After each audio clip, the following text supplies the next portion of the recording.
당신 소득은 이거 신고했는데 왜 재산이 이만큼 늘어났어? 이 돈 어디서 늘어난 거야? 다 파기된다는 거야. 그게 첫 번째 얘기했던 PCI. 내가 신고한 소득은 얼마밖에 안 됐는데 나중에 돈 쓴 거 보니까 신고한 것보다 엄청나게 많이 썼어. 카드 쓴 거. 이 돈 어디서 나오는 거야? 제가 들었던 중에 제일 쇼킹했던 게 이거 얘기할 때 그러더라고요. 이게 업종별로 이렇게 1억 1,800억 건의 데이터를 갖고 있대요. 그래서 어떤 뭐 모텔이 다 업종 타 모텔보다 현저하게 세금을 작게 싣고했대요. 그래서 거기를 어떻게 잡아냈느냐? 물 사용량 갖고 잡아냈다고.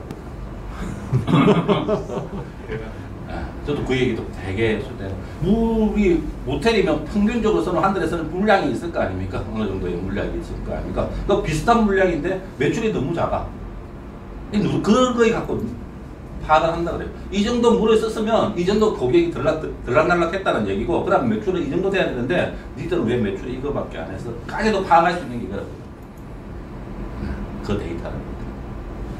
그러니까 진짜 이제 매출을 누락해서, 근데 뭐 아직도 그런 거 매출을 누락해서 세금을 적게 한다는 거 있는데, 매출을 조정하는 거는 제가 봐서는 거의 이제 불가능한 일이 아닌가. 그래서 더 중요한 게 제가 계속 말씀드리는 비용에 대한 부분이죠. 비용에 대한 부분.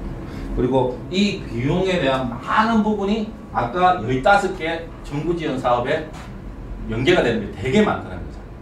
그래서 제가 1월 달에 정부 지원 사업 그 15개 분야를 정리하고 그거에 갖다가 계약한 업체에 가장 먼저 자료를 전해서 거기서 뭔가 체크하는 게, 이 어떤 가게든 어떤 회사에서 쓰는 비용들 중에 많은 부분이 그 부분하고 연계가 돼 있더라는 거죠. 그 부분하고 연계가 돼 있다는 거죠. 그래서 정부 지원 사업을 파악을 하는 게 처음에 제가 일을 진행할 때 첫 번째 하는 일이에요. 그리고 비용을 파악하면 대충 이 매출에 따라서 얼마 정도의 매출이 나와야 비용을 커버한다는 게 이게 통계적으로 이렇게 좀 나와 있더라고요. 제가 어디 자료를 보니까.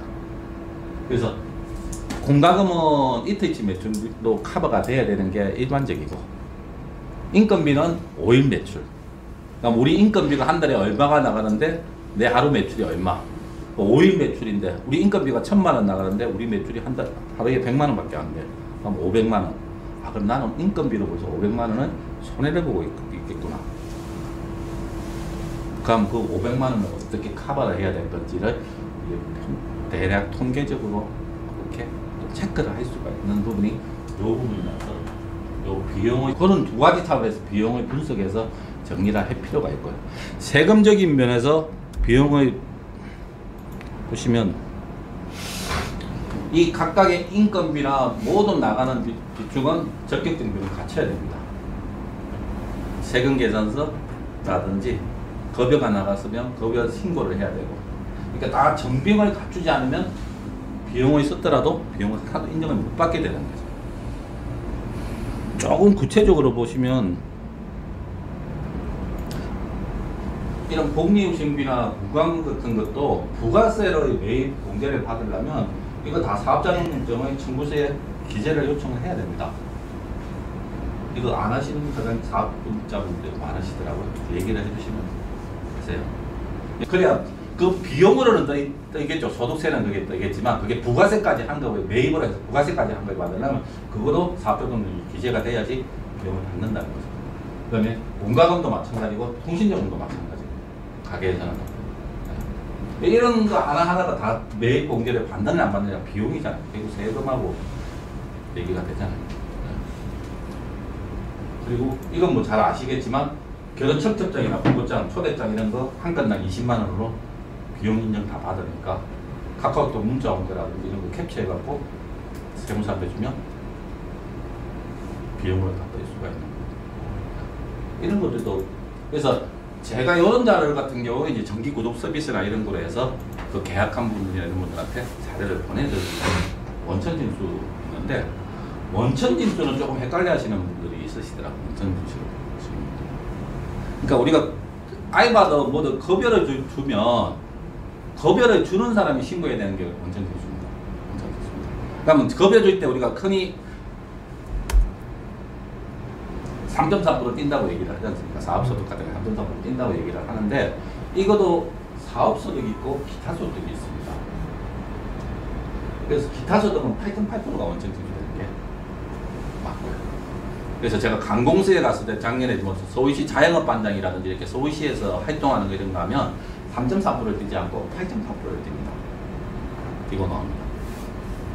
그 차이는 뭐냐면 요겁니다.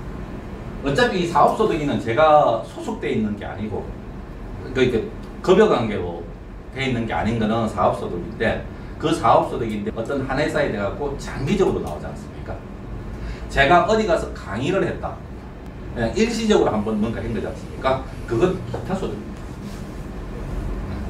그래서 그는 8.8%를 뛰도 줘야 되는 게 맞고 이 부분을 인정을 받으려면 지급하는 달에 다음 달 10일까지 신고하고 이 8.8%를 사업자가 띄고 줬지 않습니까? 그럼 사업자가 돈을 갖고 있잖아요. 세금을 갖고 있잖아요. 그걸 납부를 해야 얘를 비용으로 인정을 받는 겁니다. 종합소득세는 조금 자세하게 보면 뭐 잘 아시겠지만 종합소득세의 과세 대상은 이렇게 6개입니다. 204건 연기라고 해 6개인데 직장생활만 하시는 분들은 근로소득만 있을 거고 사업하시는 분들은 사업소득이 가장 대표적인 거고 그거하고 조금 종류가 다르다 그래서 분류과세라고 해서 퇴직소득하고 양도소득이 있고 이 내는 거에 조금 따로 분리해서 저희 기타소득 이거는 잘 아시죠? 300만 원 초과되면 그냥 경비제가 그냥 신고해버리면 15.4% 신고해버리면 끝나는 거. 연금도 마찬가지 저희 하지 않습니까? 그게 분리과세라고 하는 연금소득은 따로 이렇게 분리해서 종합소득이 합산이 안 돼요.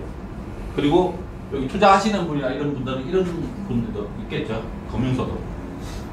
이자소득하고 배당소득하고 합친 게 금융종합소득이지 않습니까? 그래서 금융종합소득세가 얼마 이상 되면 종합소득세에 합산이 되고 2천만 원이죠.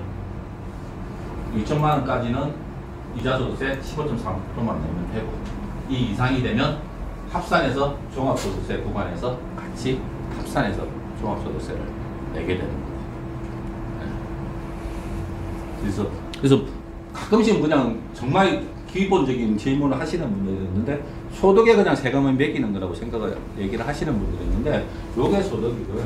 소득이고 매출이죠. 그래서 매출이 얼마인데 세금이 얼마냐고 물으시는 분들도 있으세요. 요 표로 설명을 해주시면 될 것 같아요. 세금에 매출에 세금이 부여되는 게 아니고 그 모든 소득에서 필요했던 경비는 다 제하고 경비를 제하고 그 다음에 소득 공개 항목을 제한 가표, 과세 표준에 세금이 산출이 된다. 요거는 종합소득세뿐만 아니라 대부분의 세금은 이렇게 계산이 되는 거예요.